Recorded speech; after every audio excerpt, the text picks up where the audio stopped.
The Wisdom of Father Brown by G.K. Chesterton, read by Martin Clifton. Chapter 2. The Paradise of Thieves. The great Mascari, most original of the young Tuscan poets, walked swiftly into his favourite restaurant, which overlooked the Mediterranean, was covered by an awning, and fenced by little lemon and orange trees. Waiters in white aprons were already laying out on white tables the insignia of an early and elegant lunch, and this seemed to increase a satisfaction that already touched the top of swagger. Mascari had an eagle nose like Dante. His hair and neckerchief were dark and flowing. He carried a black cloak, and might almost have carried a black mask, so much did he bear with him a sort of Venetian melodrama. He acted as if a troubadour had still a definite social office, like a bishop. He went as near as his century permitted to walking the world literally like Don Juan, with rapier and guitar. For he never travelled without a case of swords, with which he had fought many brilliant duels, or without a corresponding case for his mandolin, with which he had actually serenaded Miss Ethel Harrogate, the highly conventional daughter of a Yorkshire banker on holiday. Yet he was neither a charlatan nor a child, but a hot, logical Latin, who liked a certain thing and was it. His poetry was as straightforward as anyone else's prose. He desired fame, or wine, or the beauty of women with a torrid directness inconceivable among the cloudy ideals or cloudy compromise of the North. To vaguer races his intensity smelt of danger or even crime. Like fire or the sea, he was too simple to be trusted. The banker and his beautiful daughter were staying at the hotel attached to Mascari's restaurant, and that was why it was his favourite restaurant. A glance flashed around the room told him at once, however, that the English party had not descended. The restaurant was glittering, but still comparatively empty.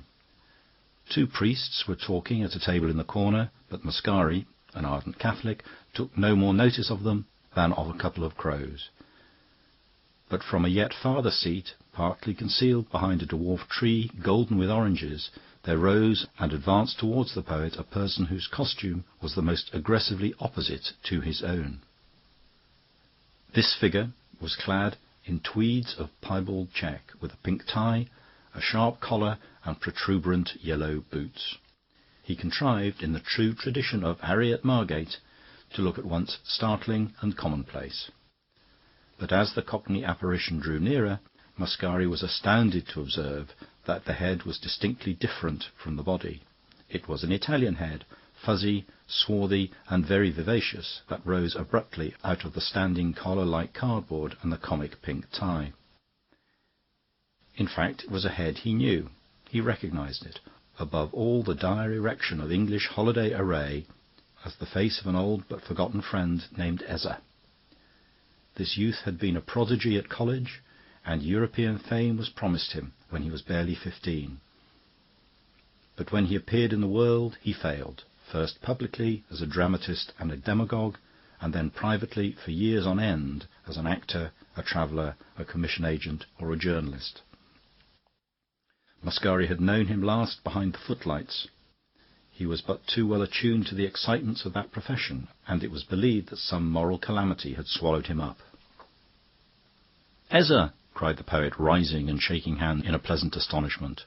"Well, I've seen you in many costumes in the green room, but I never expected to see you dressed up as an Englishman." "This," answered Ezza gravely, "is not the costume of an Englishman, but of the Italian of the future." "In that case," remarked Mascari, "I confess I prefer the Italian of the past." "That is your old mistake, Mascari," said the man in tweeds, shaking his head, "and the mistake of Italy. In the 16th century we Tuscans made the morning. We had the newest steel, the newest carving, the newest chemistry. Why should we not now have the newest factories, the newest motors, the newest finance, the newest clothes?" "Because they're not worth having," answered Mascari. "You cannot make Italians really progressive. They're too intelligent. Men who see the short cut to good living will never go by the new elaborate roads." "Well, to me Marconi or D'Annunzio is the star of Italy," said the other. "That is why I have become a futurist and a courier." "A courier!" cried Mascari, laughing. "Is that the last of your list of trades? And whom are you conducting?" "Oh, a man of the name of Harrogate and his family, I believe." "Not the banker in this hotel?" inquired the poet with some eagerness. "That's the man," answered the courier. "Does it pay well?" asked the troubadour innocently. "It will pay me," said Ezza with a very enigmatic smile. "But I am a rather curious sort of courier." Then, as if changing the subject, he said abruptly, "He has a daughter and a son." "The daughter is divine," affirmed Mascari. "The father and son are, I suppose, human. But granted his harmless qualities, doesn't that banker strike you as a splendid instance of my argument? Harrogate has millions in his safes, and I have a hole in my pocket. But you can't say that he's cleverer than I, or bolder than I, or even more energetic. He's not clever, he's got eyes like blue buttons. He's not energetic, he moves from chair to chair like a paralytic. He's a conscientious, kindly old blockhead, but he's got money simply because he collects money, as a boy collects stamps. You're too strong-minded for business, Ezza. You won't get on. To be clever enough to get all that money, one must be stupid enough to want it." "I'm stupid enough for that," said Ezza gloomily. "But I should suggest a suspension of your critique of the banker, for here he comes." Mr. Harrogate, the great financier, did indeed enter the room, but nobody looked at him. He was a massive, elderly man with a boiled blue eye and faded, grey, sandy moustaches. But for his heavy stoop, he might have been a colonel. He carried several unopened letters in his hand. His son Frank was a really fine lad, curly-haired, sunburnt and strenuous, but nobody looked at him either. All eyes, as usual, were riveted, for the moment at least, upon Ethel Harrogate, whose golden Greek head and colour of the dawn seemed set purposely above that sapphire sea, like a goddess. The poet Mascari drew a deep breath as if he were drinking something, as indeed he was. He was drinking the classic, which his fathers made. Ezza studied her with a gaze equally intense and far more baffling. Miss Harrogate was specially radiant and ready for conversation on this occasion, and her family had fallen into the easier continental habit, allowing the stranger Mascari and even the courier Ezza to share their table and their talk. In Ethel Harrogate, conventionality crowned itself with a perfection and splendour of its own. Proud of her father's prosperity, fond of fashionable pleasures, a fond daughter but an arrant flirt, she was all these things with a sort of golden good nature that made her very pride pleasing and her worldly respectability a fresh and hearty thing. They were in an eddy of excitement about some alleged peril in the mountain path they were to attempt that week. The danger was not from rock and avalanche, but from something yet more romantic. Ethel had been earnestly assured that brigands, the true cutthroats of the modern legend, still haunted that ridge and held that pass of the Apennines. "They say," she cried, with the awful relish of a schoolgirl, "that all that country isn't ruled by the King of Italy, but by the King of Thieves. Who is the King of Thieves?" "A great man," replied Mascari, "worthy to rank with your own Robin Hood, Signorina. Montano, the King of Thieves, was first heard of in the mountains some 10 years ago, when people said brigands were extinct. But his wild authority spread with the swiftness of a silent revolution. Men found his fierce proclamations nailed in every mountain village, his sentinels, gun in hand, in every mountain ravine. 6 times the Italian government tried to dislodge him, and was defeated in 6 pitched battles, as if by Napoleon." "Now that sort of thing," observed the banker weightily, "would never be allowed in England. Perhaps, after all, we had better choose another route." But the courier thought it perfectly safe. "It is perfectly safe," said the courier contemptuously. "I have been over it 20 times.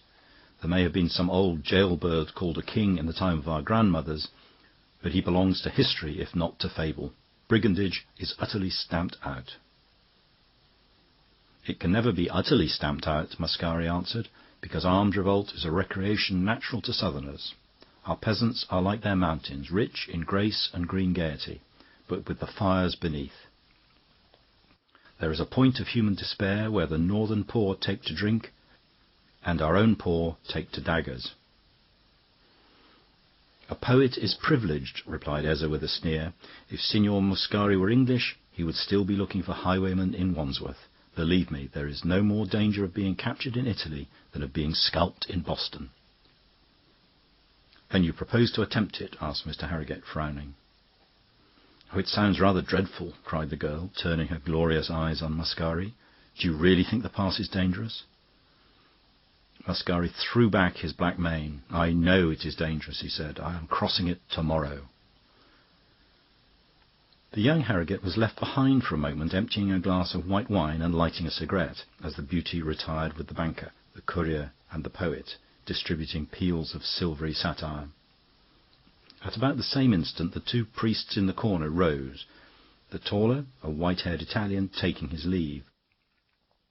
The shorter priest turned and walked towards the banker's son, and the latter was astonished to realise that though a Roman priest, the man was an Englishman. He vaguely remembered meeting him at the social crushes of some of his Catholic friends, but the man spoke before his memories could collect themselves. "Mr. Frank Harrigate, I think," he said. "I have had an introduction, but I do not mean to presume on it. The odd thing I have to say will come far better from a stranger. Mr. Harrigate, I say one word and go. Take care of your sister in her great sorrow." Even for Frank's truly fraternal indifference, the radiance and derision of his sister still seemed to sparkle and ring. He could hear her laughter still from the garden of the hotel, and he stared at his sombre adviser in puzzledom. "Do you mean the brigands?" he asked, and then, remembering a vague fear of his own, "Or can you be thinking of Muscari?" "One is never thinking of the real sorrow," said the strange priest. "One can only be kind when it comes." And he passed promptly from the room, leaving the other almost with his mouth open. A day or two afterwards, a coach containing the company was really crawling and staggering up the spurs of the menacing mountain range. Between Ezza's cheery denial of the danger and Muscari's boisterous defiance of it, the financial family were firm in their original purpose, and Muscari made his mountain journey coincide with theirs. A more surprising feature was the appearance at the coast town station of the little priest of the restaurant. He alleged merely that business led him also to cross the mountains of the Midland. But young Harrigate could not but connect his presence with the mystical fears and warnings of yesterday. The coach was a kind of commodious wagonette invented by the modernist talent of the courier, who dominated the expedition with his scientific activity and breezy wit. The theory of danger from thieves was banished from thought and speech, though so far conceded in formal act that some slight protection was employed. The courier and the young banker carried loaded revolvers, and Muscari, with much boyish gratification, buckled on a kind of cutlass under his black cloak. He had planted his person at a flying leap next to the lovely Englishwoman. On the other side of her sat the priest, whose name was Brown, and who was fortunately a silent individual. The courier and the father and the son were on the bank behind. Muscari was in towering spirits, seriously believing in the peril, and his talk to Ethel might well have made her think him a maniac. But there was something in the crazy and gorgeous ascent, amid crags like peaks, loaded with woods like orchards, that dragged her spirit up, alone with his, into purple, preposterous heavens with wheeling suns. The white road climbed like a white cat. It spanned sunless chasms like a tightrope. It was flung round far-off headlands like a lasso. And yet, however high they went, the desert still blossomed like the rose. The fields were burnished in sun and wind with the colour of kingfisher and parrot and hummingbird, and hues of 100 flowering flowers. There are no lovelier meadows and woodlands than the English, no nobler crests or chasms than those of Snowdon or Glencoe. But Ethel Harrigate had never before seen the southern parks tilted on the splintered northern peaks, the gorge of Glencoe laden with the fruits of Kent. There was nothing here of that chill and desolation that in Britain one associates with high and wild scenery. It was rather like a mosaic palace rent with earthquakes, or like a Dutch tulip garden blown to the stars with dynamite. "It's like Kew Gardens on Beachy Head," said Ethel. "It is our secret," answered he, "the secret of the volcano. That is also the secret of the revolution, that a thing can be violent and yet fruitful. You are rather violent yourself." And she smiled at him. "And yet rather fruitless," he admitted. "If I die tonight, I die unmarried and a fool." "It's not my fault if you've come," she said, after a difficult silence. "It is never your fault," answered Mascari. "It was not your fault that Troy fell." As they spoke, they came under overwhelming cliffs that spread almost like wings above a corner of peculiar peril. Shocked by the big shadow on the narrow ledge, the horses stirred doubtfully. The driver leapt to the earth to hold their heads, and they became ungovernable. One horse reared up to his full height, the titanic and terrifying height of a horse when he becomes a biped. It was just enough to alter the equilibrium. The whole coach heeled over like a ship and crashed through the fringe of bushes over the cliff. Mascari threw an arm round Ethel, who clung to him, and shouted aloud. It was for such moments that he lived. At the moment when the gorgeous mountain walls went round the poet's head like a purple windmill, a thing happened which was superficially even more startling. The elderly and lethargic banker sprang erect in the coach and leapt over the precipice before the tilted vehicle could take him there. In the first flash it looked as wild as suicide, but in the second it was as sensible as a safe investment. The Yorkshireman had evidently more promptitude as well as more sagacity than Mascari had given him credit for he landed in a lap of land which might have been specially padded with turf and clover to receive him. As it happened, indeed, the whole company were equally lucky, if less dignified, in their form of ejection.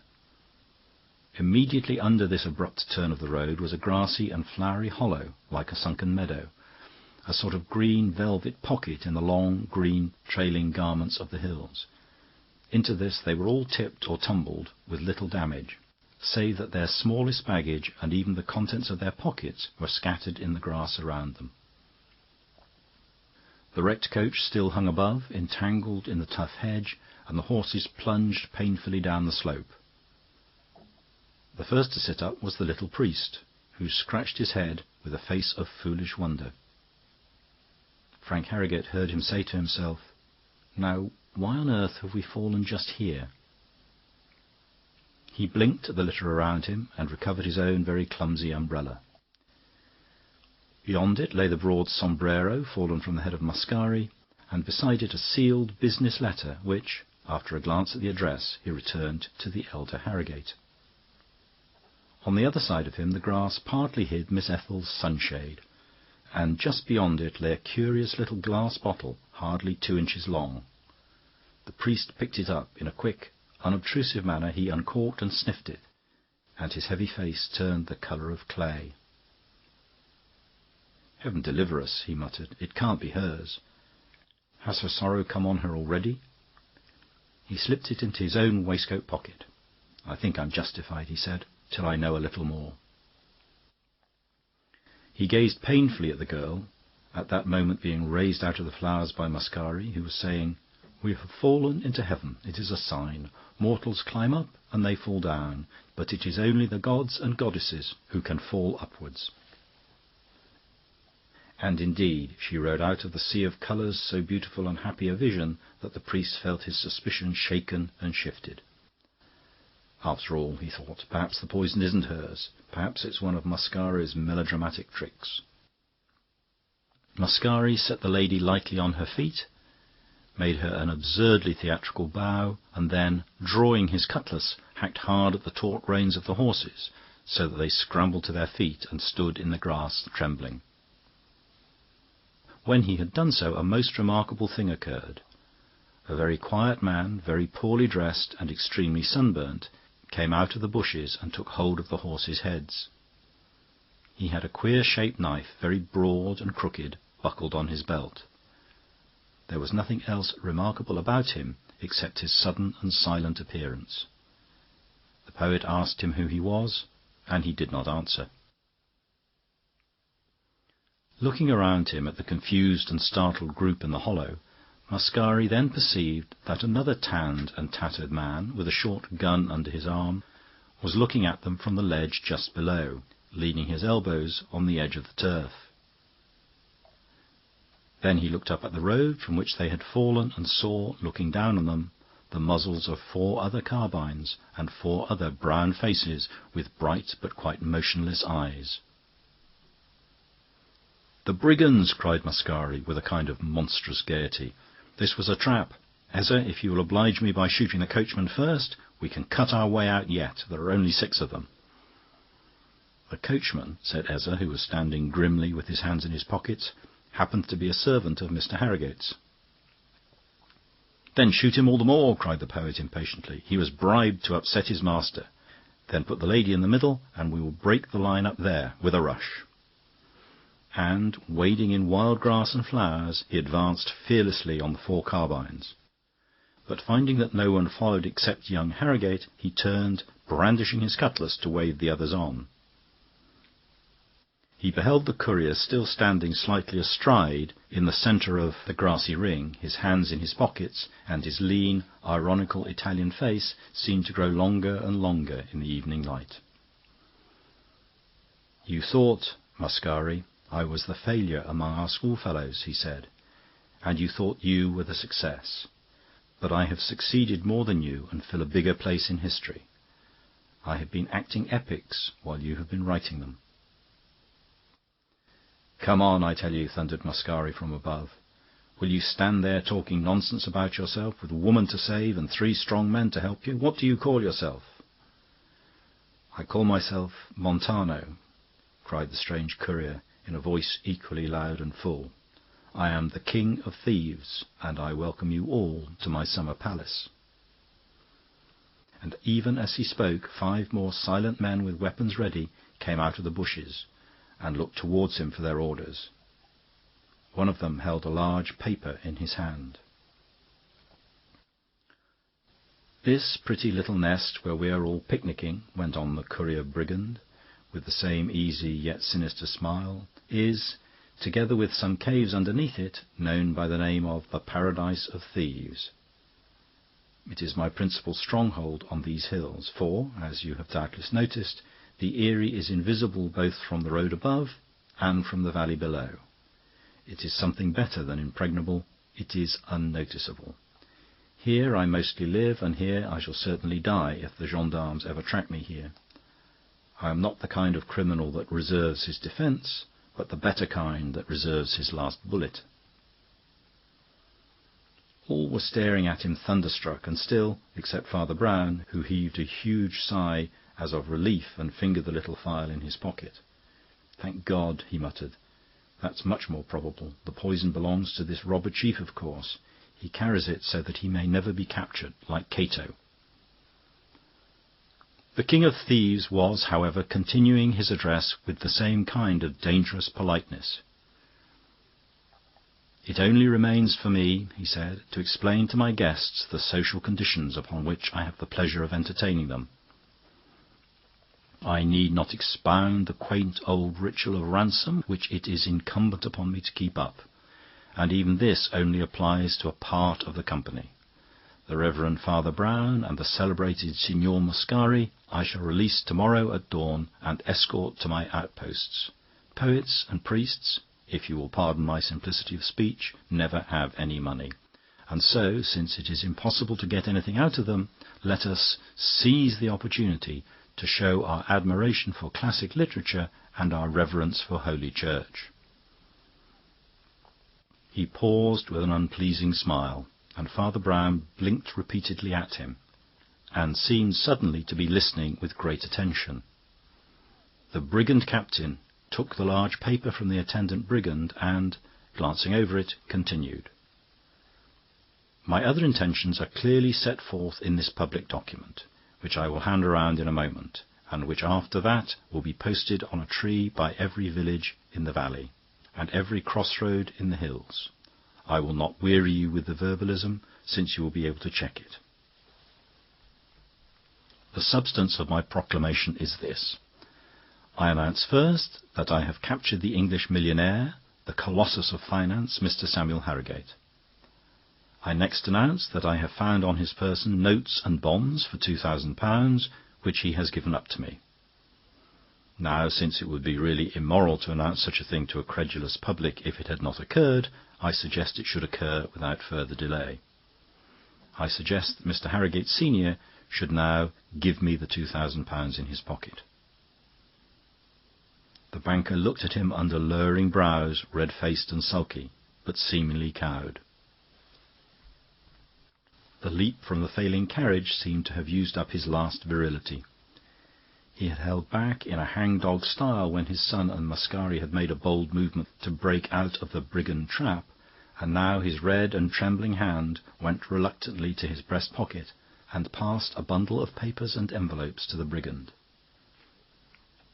"Excellent!" cried the outlaw gaily. "So far we are all cosy. I resume the points of my proclamation, so soon to be published to all Italy. The third item is that of ransom. I am asking from the friends of the Harrogate family a ransom of £3,000, which I am sure is almost insulting to that family in its moderate estimate of their importance. Who would not pay triple this sum for another day's association with such a domestic circle? I will not conceal from you that the document ends with certain legal phrases about the unpleasant things that may happen if the money is not paid. But meanwhile, ladies and gentlemen, let me assure you that I am comfortably off here for accommodation, wine and cigars, and bid you for the present a sportsmanlike welcome to the luxuries of the paradise of thieves." All the time that he had been speaking, the dubious-looking men with carbines and dirty slouch hats had been gathering silently in such preponderating numbers that even Mascari was compelled to recognise his sally with the sword as hopeless. He glanced around him, but the girl had already gone over to soothe and comfort her father, for her natural affection for his person was as strong or stronger than her somewhat snobbish pride in his success. Mascari, with the illogicality of a lover, admired this filial devotion, and yet was irritated by it. He slapped his sword back in the scabbard and went and flung himself, somewhat sulkily, on one of the green banks. The priest sat down within a yard or two, and Mascari turned his aquiline nose on him in an instantaneous irritation.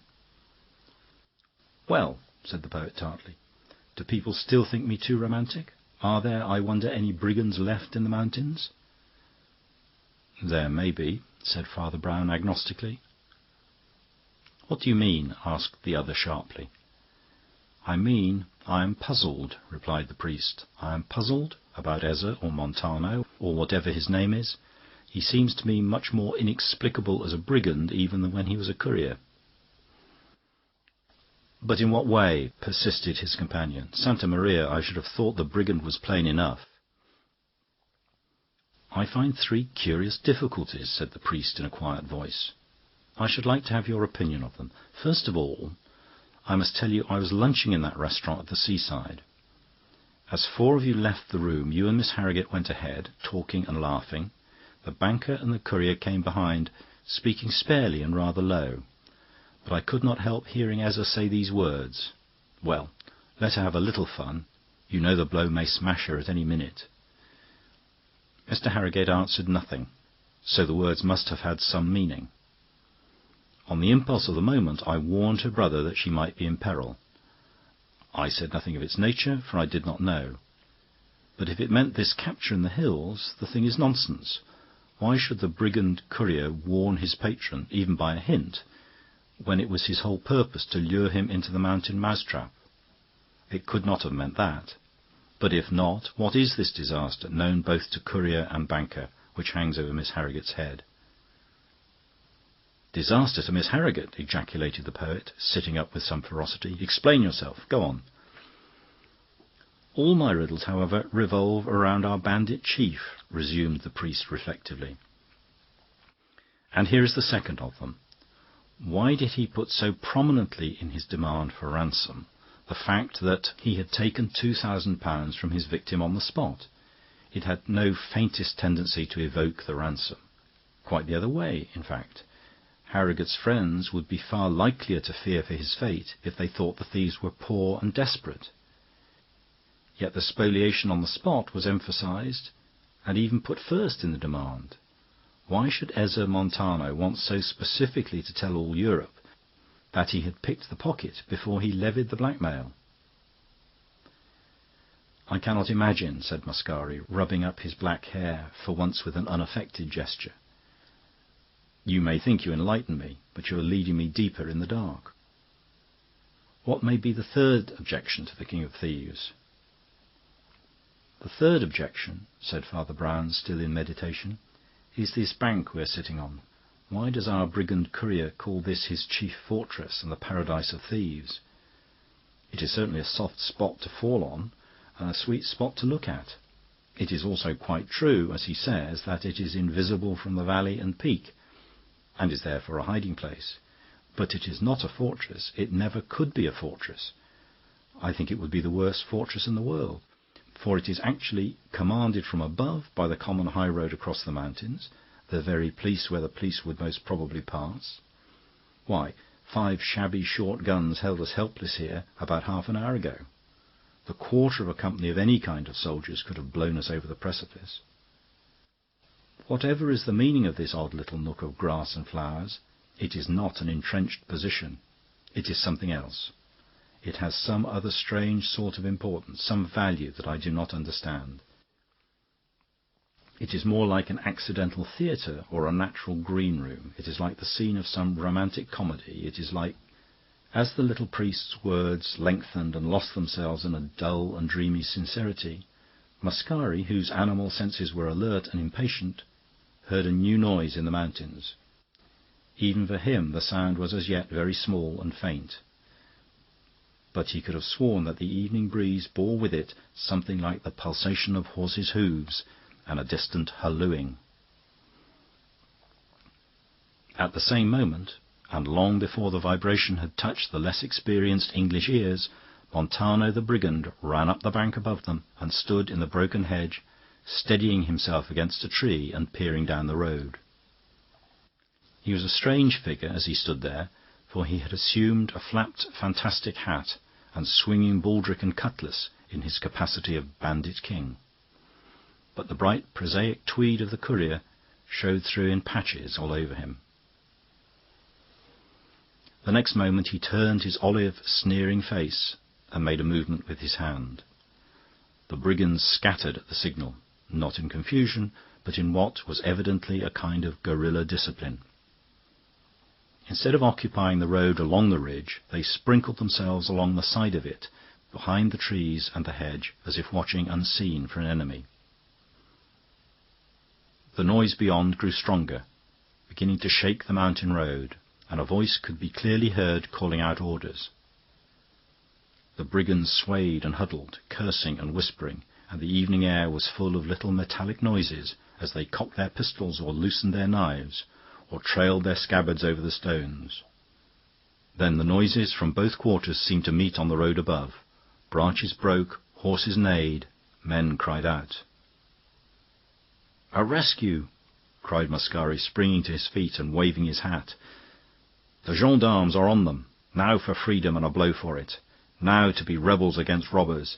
Come, don't let us leave everything to the police. That is so dreadfully modern. Fall on the rear of these ruffians. The gendarmes are rescuing us. Come, friends, let us rescue the gendarmes." And throwing his hat over the trees, he drew his cutlass once more and began to escalade the slope up to the road. Frank Harrogate jumped up and ran across to help him, revolver in hand, but was astounded to hear himself imperatively recalled by the raucous voice of his father, who seemed to be in great agitation. "I won't have it," said the banker in a choking voice. "I command you not to interfere."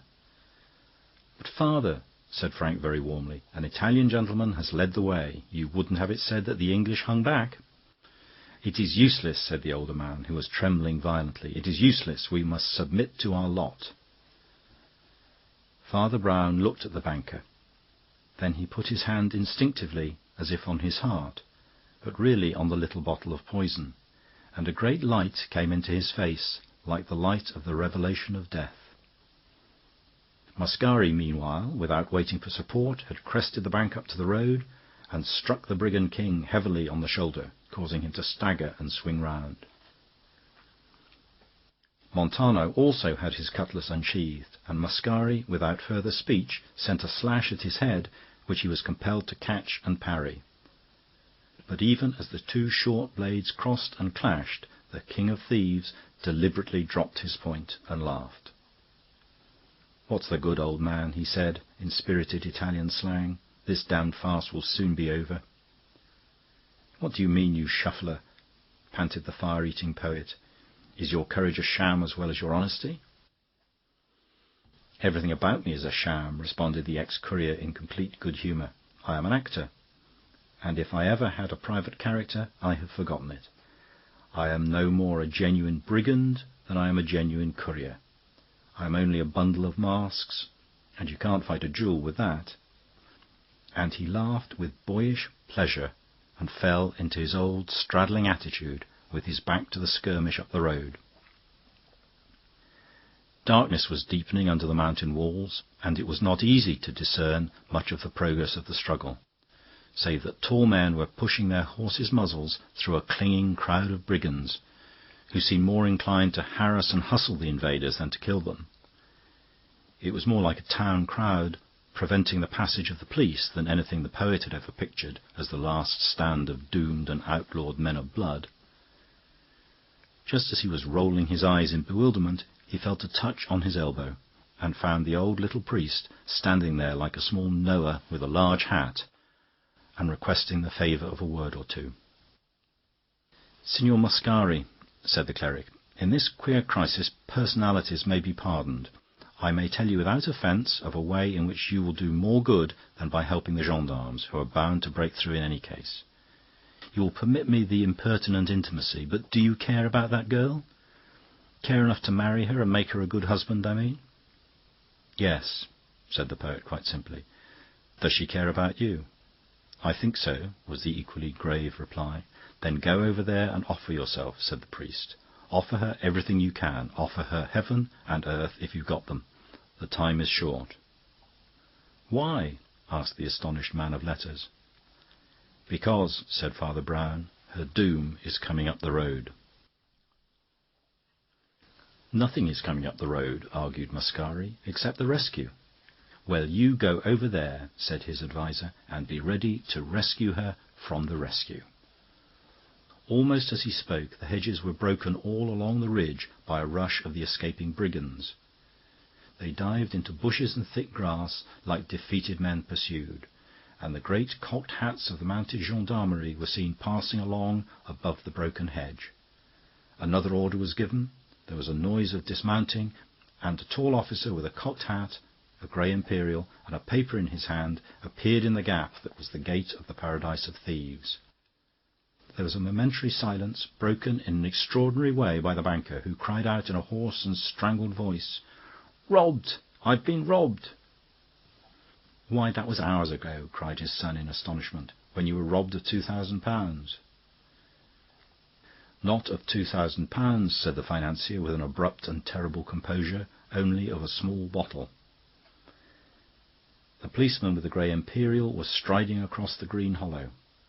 Encountering the King of Thieves in his path, he clapped him on the shoulder with something between a caress and a buffet, and gave him a push that sent him staggering away. "You'll get into trouble too," he said, "if you play these tricks." Again, to Mascari's artistic eye, it seemed scarcely like the capture of a great outlaw at bay. Passing on, the policeman halted before the Harrogate group and said, "Samuel Harrogate, I arrest you in the name of the law for embezzlement of the funds of the Hull and Huddersfield Bank." The great banker nodded with an odd air of business assent, seemed to reflect a moment, and before they could interpose, took a half-turn and a step that brought him to the edge of the outer mounted wall. Then, flinging up his hands, he leapt exactly as he had leapt out of the coach. But this time he did not fall into a little meadow just beneath. He fell 1,000 feet below to become a wreck of bones in the valley. The anger of the Italian policeman, which he expressed volubly to Father Brown, was largely mixed with admiration.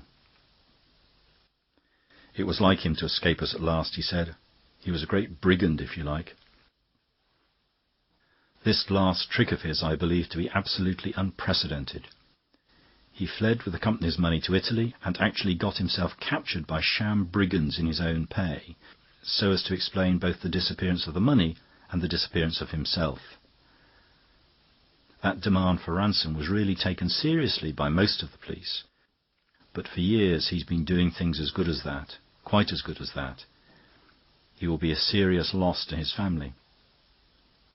Mascari was leading away the unhappy daughter, who held hard to him, as she did for many a year after. But even in that tragic wreck he could not help having a smile and a hand of half-mocking friendship for the indefensible Ezza Montano. "And where are you going next?" he asked him over his shoulder. "Birmingham," answered the actor, puffing a cigarette. "Didn't I tell you I was a futurist? I really do believe in those things if I believe in anything. Change, bustle, and new things every morning. I'm going to Manchester, Liverpool, Leeds, Hull, Huddersfield, Glasgow, Chicago, in short, to enlightened, energetic, civilised society." "In short," said Mascari, "to the real paradise of thieves." End of chapter.